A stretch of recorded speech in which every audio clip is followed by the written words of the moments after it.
My father stood at the head table, glass raised, voice thick with self-importance. "We're selling the company," he announced, eyes sweeping the room. "Jane, you get nothing." The laughter that followed wasn't just cruel, it was rehearsed. My sister's smug smile, my uncle's chuckles, my father's satisfied nod. They thought they'd gunned me in public, humiliated me at my sister's wedding. But I only smiled. "Who's the buyer, Dad?" I asked, steady, sharp. He lifted his glass higher. "Titan Holdings, 38 million." The crowd clapped, glasses clinked. My father basked in his victory. I stood, lifted mine. My voice sliced through the noise. "I am Titan Holdings." The room froze. They never saw me coming. But I'd seen them. All my life. I grew up in boardrooms instead of playgrounds. My father paraded my sister as the golden child, while I was the afterthought. My ideas dismissed, my efforts twisted into failures. I stayed quiet, took notes, watched. At 16, I caught my father laughing with his partner. "Jane's book smart, but she'll never run this place." At 21, my promotion mysteriously vanished, handed to my sister. "She's better with people," he said. At 25, my name was erased from the succession plan. Erased like I'd never existed. That was the betrayal, not just being overlooked, but being systematically buried alive. So I taught myself how to breathe underground. It started with patterns. My father's arrogance blinded him. He trusted contracts, lawyers, and old boys clubs. He never imagined his overlooked daughter could slip between the cracks he ignored.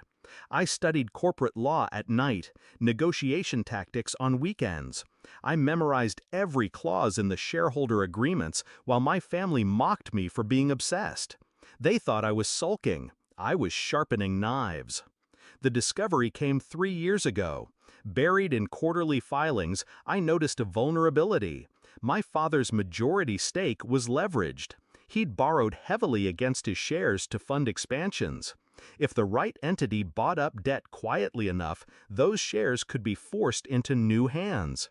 That entity was me. Step by step, I built it. Shell companies, silent partners, a web of holdings so dense my father couldn't trace it back even if he bothered to look. Titan Holdings was born out of his negligence. And me? I became its shadow. I kept my mask intact. At family dinners, I let them sneer. At meetings, I let them interrupt. At my sister's engagement party, I listened to her toast. Some of us are destined for success, and some aren't.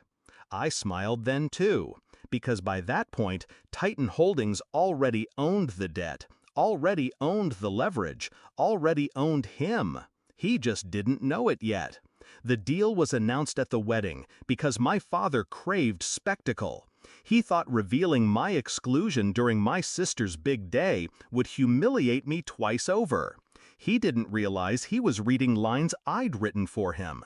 When he said Titan Holdings, he handed me the knife. When he bragged about 38 million, he sharpened its edge. And when I stood, glass raised, and said, "I am Titan Holdings," I twisted. The silence that followed was perfect. My sister's bouquet slipped from her hands. My uncle coughed, choking on champagne. My father's face drained, then reddened, then froze in something he'd never felt before. Fear. "You're lying," he whispered. I pulled out the folder, the contracts, the signatures, the seal of the deal he'd bragged about minutes earlier. His hands shook as he scanned them. He looked up at me, eyes wild. "How?" I leaned in close. "While you laughed, I listened. While you ignored me, I studied. While you built an empire on arrogance, I built Titan Holdings." The room watched him crumble. The confrontation didn't end with shouting. It ended with silence. He couldn't scream, not in front of his partners, investors, guests. He couldn't undo the signatures, couldn't claw back what was already mine.